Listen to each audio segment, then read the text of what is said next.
G'day folks, welcome back to the channel for episode number 15 of our dual-wielding Acid Dervish playthrough, where we are heading back to Malmo. I've done a little bit of farming off screen. It's about 20 minutes. I got a new set of weapons to use and discovered that the helmet and shoulders I'm using are probably about as good as they're going to get, at least for a little while. So I did record that video. It's available as like a bonus if you want to watch it. It is entirely a farming video. Okay, there's no gear changes. Actually, there is one. I upgraded the offhand. It's a straight upgrade, just exact same affixes. It was just slightly better. But aside from that, there was no gear changes. There was no, I didn't get a level or anything like that. But if you want to watch that video, it's available. And we'll see if anyone's actually interested in watching farming videos. My initial reaction is that no one's going to be interested, but we'll see. So anyway, continuing on from last episode, we're basically going through the sewers to get to the section of Malmo, the hub, I guess, where we will meet the resistance, as it were. And let's have a look at some gear. I'm looking for new shoulders and new chest because, quite frankly, these ones are fairly low on the armor rating. So my lowest slots for armor is arms and feet. Which actually is these two. So maybe I don't need a new hat and shoulders. I did farm up, took about 5 minutes to get one of each, or two of each I think, of the helmet and shoulder MIs that I am using, and they didn't have any armor upgrades, so I just assumed that we need to go back at a later level. Potentially it could also be that that particular area is finished scaling, and we may need to go into Elite to get the higher level versions. Okay. Just off here to the side, there's a little area here you can get some hidden spoils. Pants and a chest. Robes are not going to be very good for us. I think the biggest issue I'm going to have with replacing that chest piece, for example, is that it just has a ton of resistances on it. So we will see how we go. Okay, into the sewers. This is another one of those areas that's kind of boring. There's not a whole lot going on in here. It's just piles and piles of trash. Which, honestly, I'm not sure why I'm killing them. I guess I'm still kind of behind on levels. Typically I'd be killing the Ligurian around about level 50. And then usually be around, I'd say, level 60, maybe 57 to 60 when I get to this point. So we have got here pretty quickly. I think that may be a side effect, I guess, of playing a very zippy, movement-heavy build, is you can just do stuff like that. It's much easier to just walk past things instead of killing them. So I probably just did that more while I was leveling and missed out on XP. It could also be that I'm used to playing the ritualists we're doing with pets and they just kill stuff that I walk past. And so that XP is added up over time. Whatever the reason, we're here a little bit early in terms of level. Compared to what I'm used to. It's not like the monsters are, 10 levels higher than me. I'm not under-leveled. Just more that I'm just lower level than I'm used to.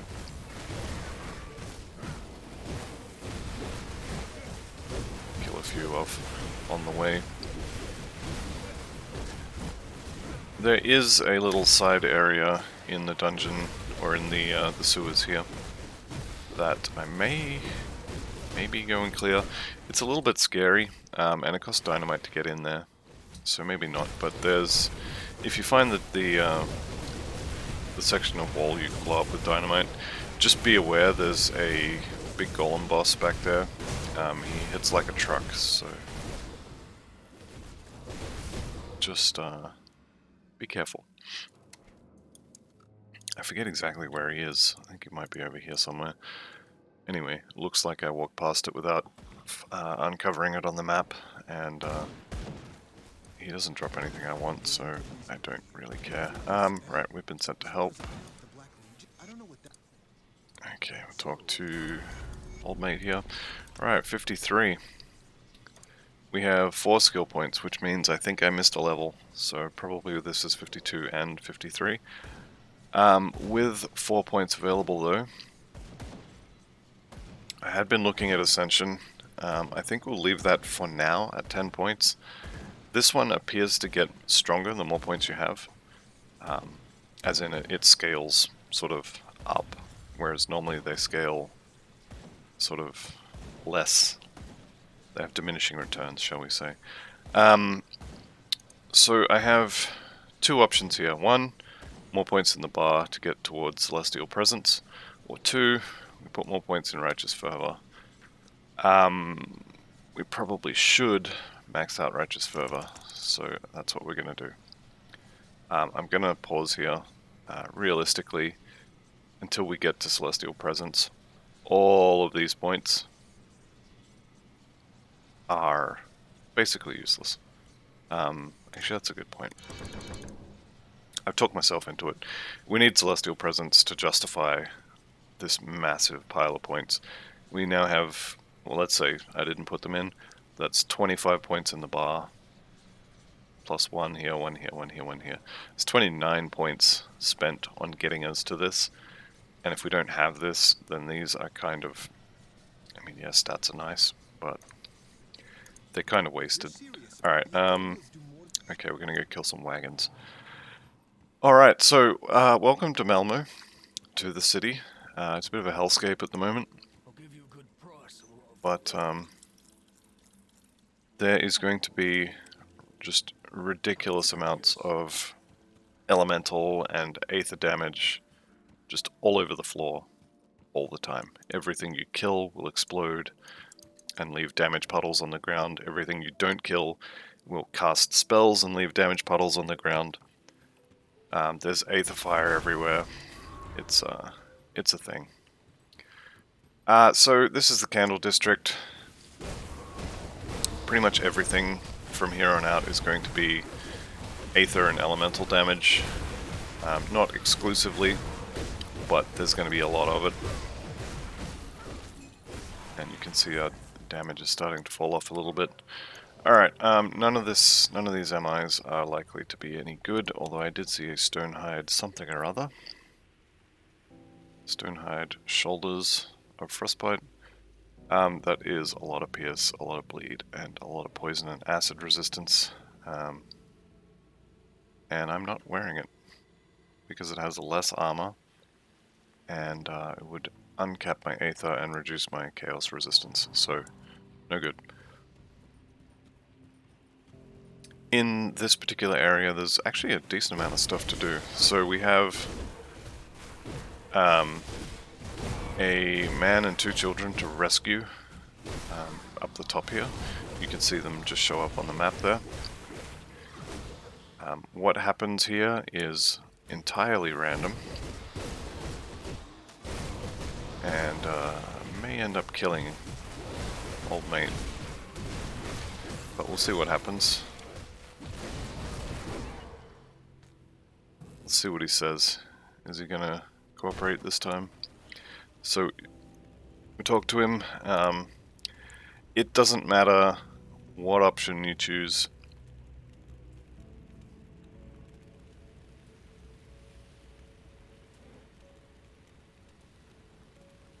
Yeah, so he's chosen violence. Alright, well, goodbye.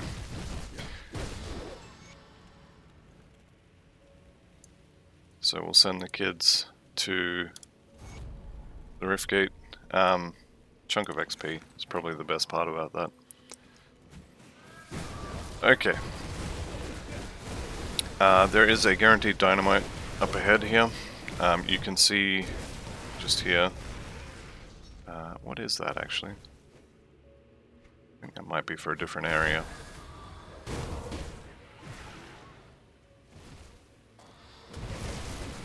But if you continue over this way... Hang on. Can we get up there? I'm curious what that zone entrance is up there. It may just be the back end of what's the last outside area of Malmo called? I think that's what it is. Flesh warped. Is it Flesh wrapped enclave? I'll have a look when we get there. Okay, we're just killing trash again.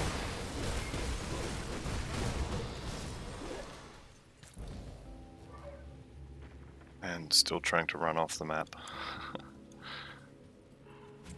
Right. So up here, there's a ton of stuff to fight. These sentinels spawn extra things to kill, so if you see one, kill it first. If you can, you may have to clear some of the trash first. Our dynamite is up here. There it is.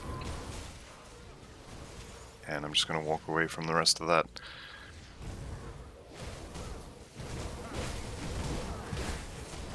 So we're out here, we're looking for wagons. They will show up on the map with a star.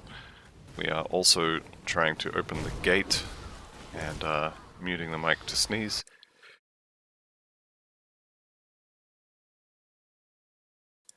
Excuse me.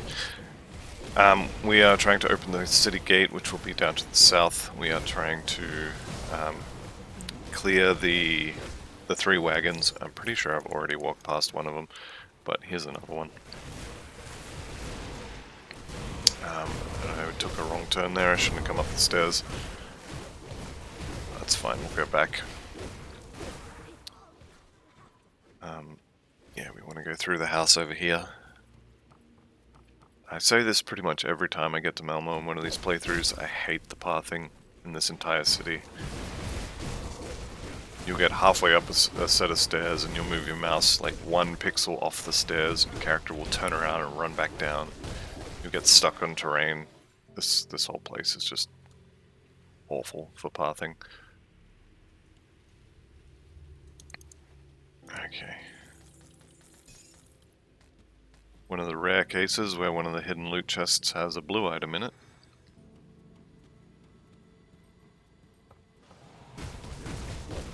There are also a lot of lore notes throughout this city that kind of detail what happened during the Grim Dawn, so if you are interested in this story, Malmo is a good area to explore to find those.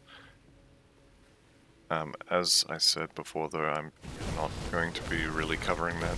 I'll just point out that it's there, it's interesting, and you may want to take a look. If you can't be bothered running around finding all the lore notes, they are available online. You can just Google them and read the whole story in one go, instead of having to find them bit by bit. Right, so this little section here, I can't remember the boss's name. You can see him there on the map, it's a star. Do I have a quest for it? No, I don't. I have a quest for the bridge, not to kill the guy. Right, so it is Bolag, Keeper of the Gates.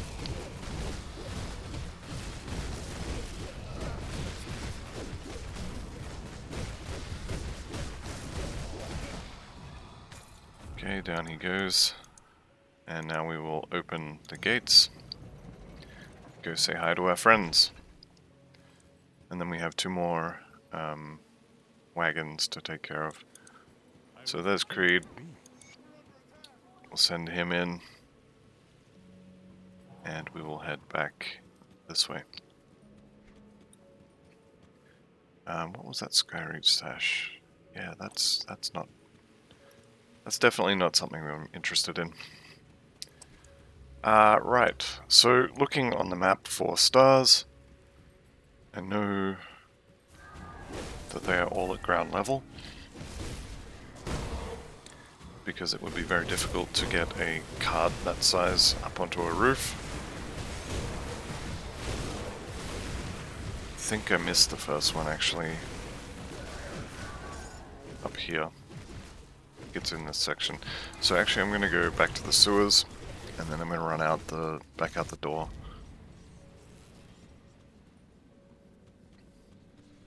You can talk to Creed once you're here. You can talk to him here. I'm gonna not for the moment. We'll do all the talking when we come back.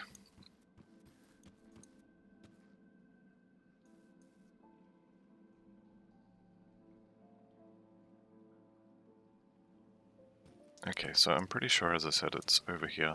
And I always walk straight past it. And then I get to the end and I go, oh yeah, it's over here. And I walk straight past it.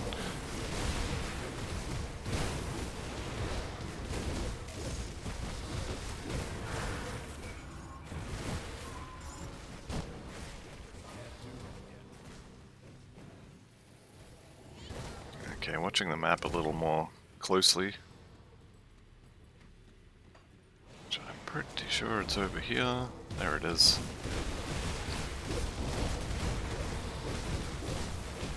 Alright. So they're all dead and dying to poison. Right. So we've got our 3 wagons. We've killed Bolag, the keeper of the gates, and now it's time to go back to the sewers. So we're done in the Candle District now. Talk to everybody here. Okay, we have unlocked the Malmo Resistance. They have a lot of gear for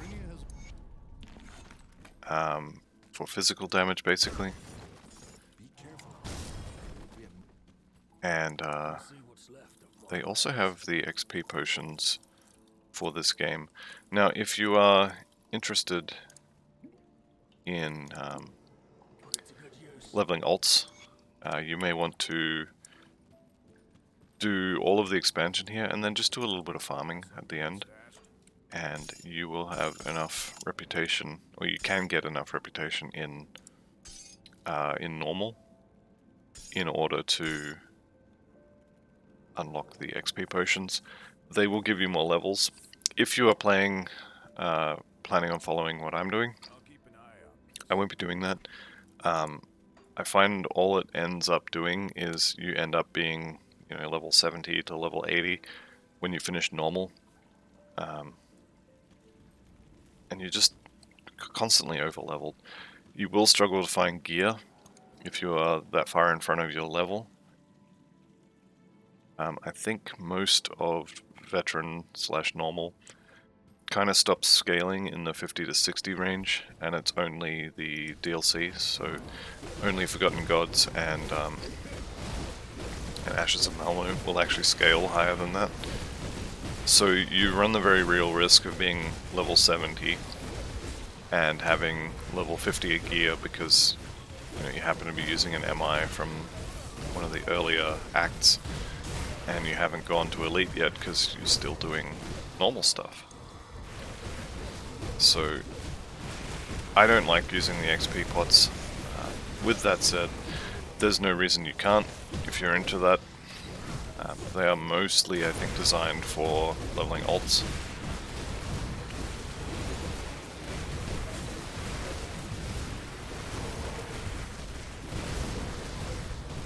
You know what, I'm going to use a cluster here. See if we can't thin this out a little bit before it wears off.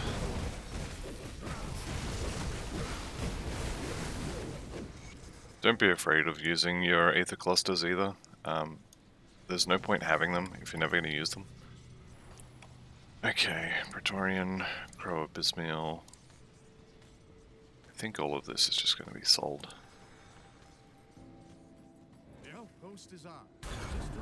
Okay, so we're gonna breach the gates, go collect the bomb and blow them up. Speak to the captain. Okay, level 54. So we are 46 now, so 55, 56 will get us 250, and then 57 will start putting points in Celestial Presence. And we're going to keep putting points in cunning for the foreseeable future. Warmonger's belt, quest item, and we'll sell all of this. That's actually not a bad helmet.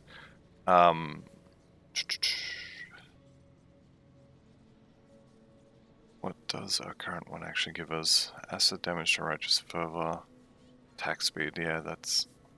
I think we're going to keep the current one. We don't have a merchant out here yet either. We do have a friend. Okay. I'm going to pick up all these quests. You have to go and do a few quests out here in order to unlock the merchants in the Steelcap district. One of which is Hiram. Hiram you can farm for blueprints. So if there's any relics especially that you want, he will most likely sell you the blueprints for it.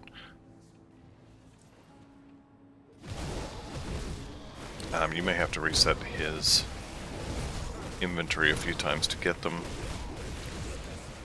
but for a lot of blueprints, Hiram is the way to get them, especially a lot of the basic blueprints at least. Hiram has most, if not all of them. Alright, pick up a few lore notes. They probably won't give me much in terms of XP. Let's actually check. So 300, 350, and then this one's probably a couple thousand. Yeah, 4,008.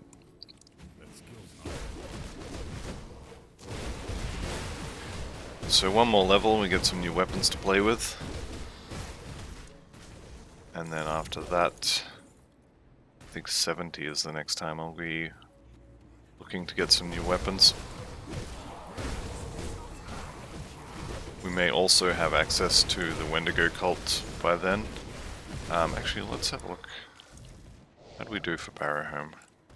I'm aware I'm standing in poison. They're friendly. I think it respected. We might get some stuff from them, so maybe worth just going and killing some Chthonians. It's probably not, though.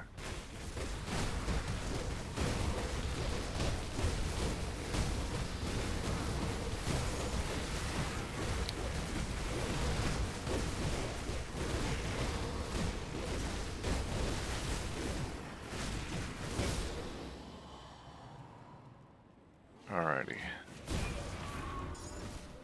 Just going to continue on. There is a little side area up ahead. I'm going to skip it because it doesn't actually have any kind of purpose. There's no reason to go in there aside from XP, and I can get XP anywhere. So I'm not going to bother. You can just see it there on the map.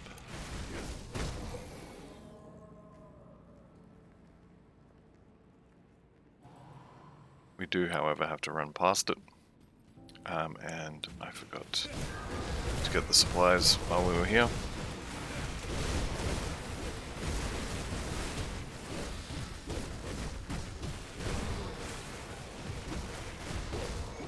Okay, sent the supplies. Now we just need to get the other supplies, which are further up ahead.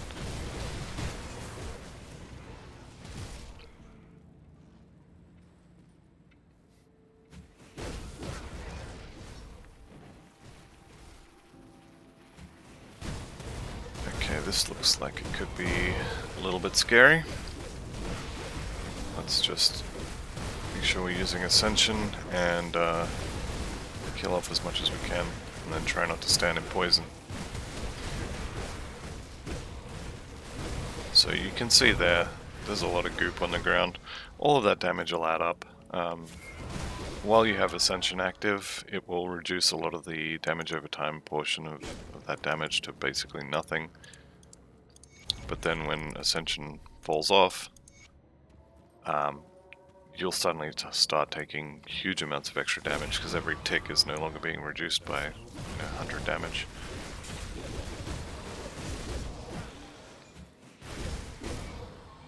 So you just kind of have to keep your eye on that. Don't stand in one place for too long. It kind of builds up, so kill a few, move, kill a few more, move again. Right. Got the abandoned weapons. Fortunately, didn't get the huge spawns that can come here. There's this is a spawn location for one of the flesh weavers, I think, and he usually comes with a ton of friends. This little section here can be quite dangerous sometimes.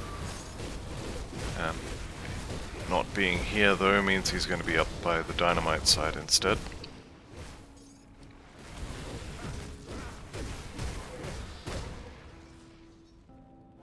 So just here, there he is.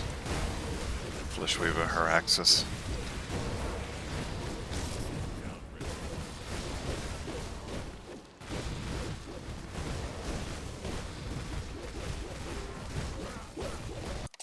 What is he doing?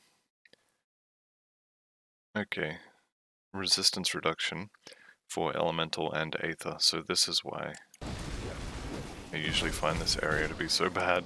Okay, guaranteed dynamite there, which is nice because right here, one dynamite. So this is a one-shot chest. There will be a blue item in there, and we will see what it is in a second.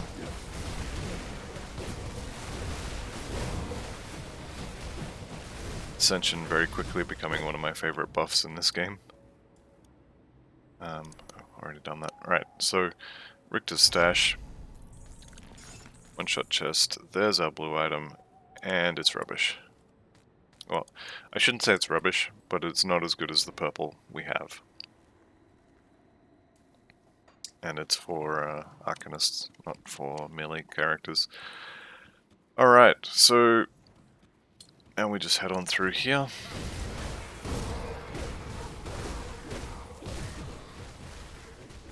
Our objective now, I believe, is to just get to the bomb.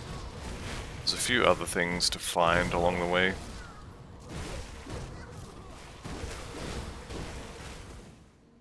But most of it for now is skippable.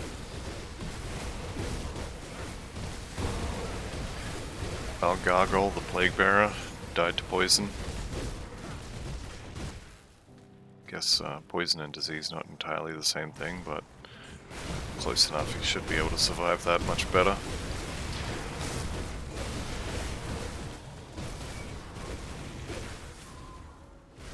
Aether Shard, okay. You can see those blue dots on the map there. That's more people we were sent to rescue. So we'll go in here and we'll rescue them. Okay, send him off.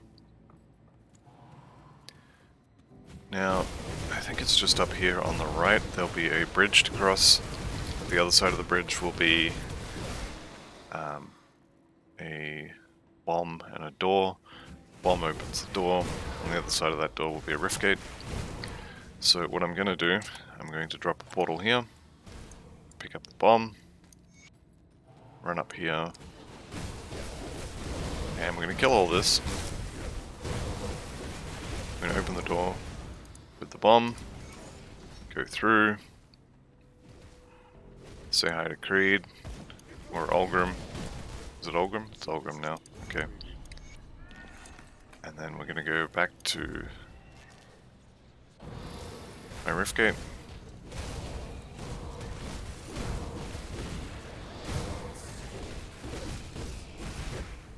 Okay, up here is another, I think it's a one-shot chest. I'm pretty sure it's a one-shot chest just up the back here. Yeah, it is. So Exalted Stash, the Black Hand, definitely not an item for us.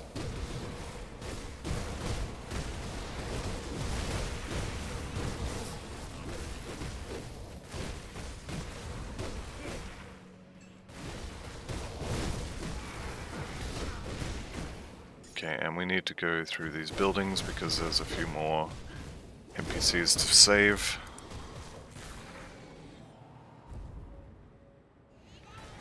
So we're kind of heading to the southwest here.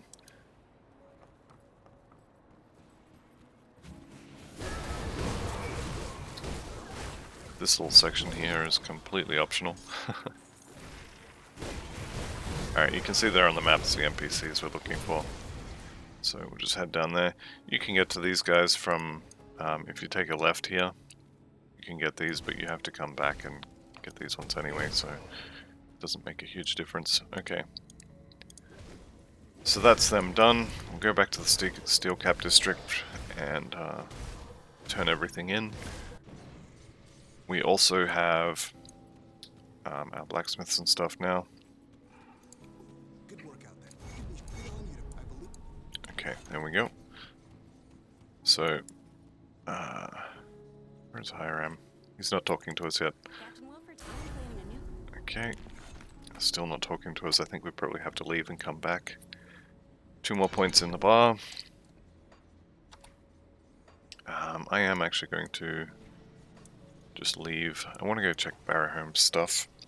So I'm going to run and look at their faction vendor. And then we'll go back to Hiram, and I'm pretty sure he will be a merchant when we get back. We've been gone long enough now that it should have reset the area, which should, theory, mean he's a merchant.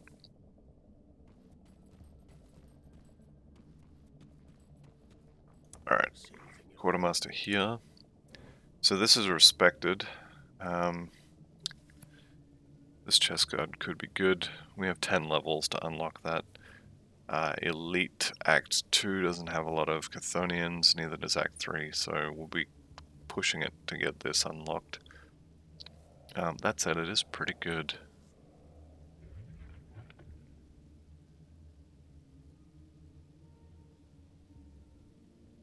Yeah, that one's pretty good. Do they have shoulders? I think they had shoulders. Yeah, here we go.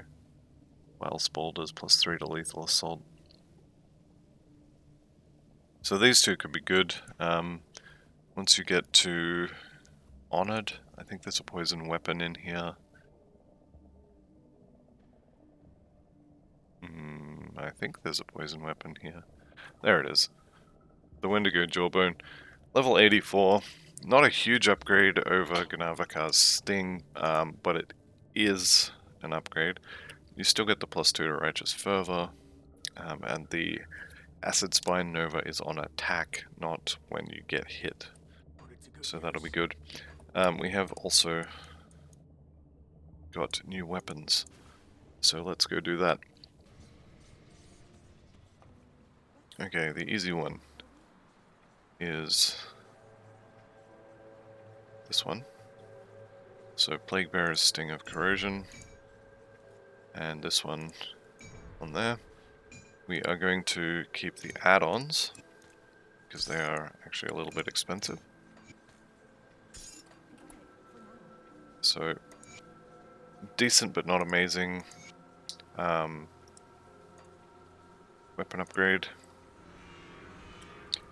Should be a noticeable increase in damage. At least I hope. +1 in cunning.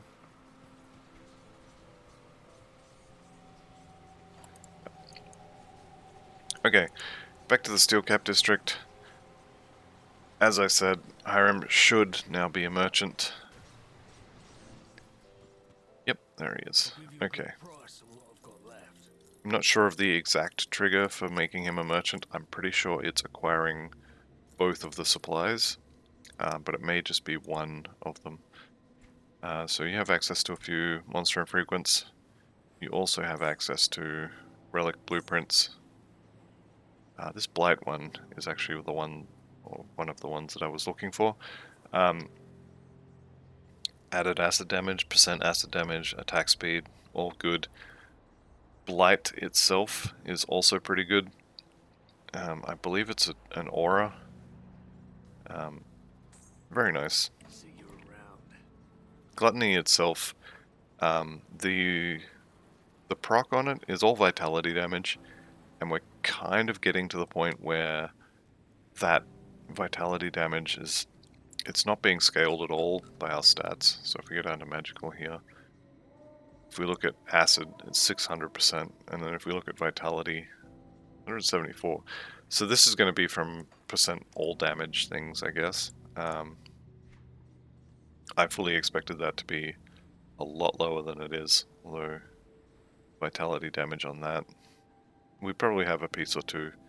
Yes, here's another vitality damage there, yeah, so we get some scaling from it, but not much. Let's have a look at what it takes to craft it. So we could also look at corruption. 20% chance when hit. So that's going to be a poison and chaos damage. Spreading contagion. Probably similar to the murmur. So this one requires corruption and terror, so we would have to make that one anyway. So for that we need molten skin. We can do that now. So there's our corruption. I'm just gonna swap that in. This one we were using for attack damage converted to health, basically, and for that the lifesteal proc. Both of which are good, but we're kind of going to be getting to the point where they don't scale very well. So 427 on the high end for the vitality damage proc is basically giving us 100 health each time it triggers.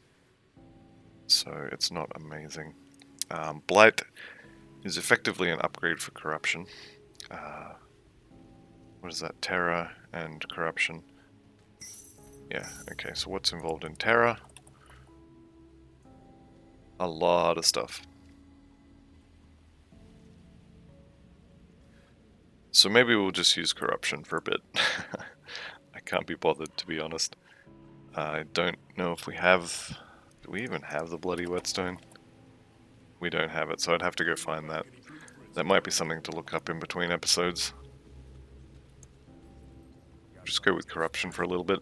Corruption has resistance shred on it, which is pretty nice. We'll see how it goes anyway. I'll hang on to gluttony, and we'll just see. That was our Aether resist cap too. We'll see if it is noticeably different. We are coming up on... Is there lifesteal in Abomination? I don't think there is, but we will be getting Revenant not long after that, and that definitely has lifesteal. Having said that, I think this is a good place to end the episode.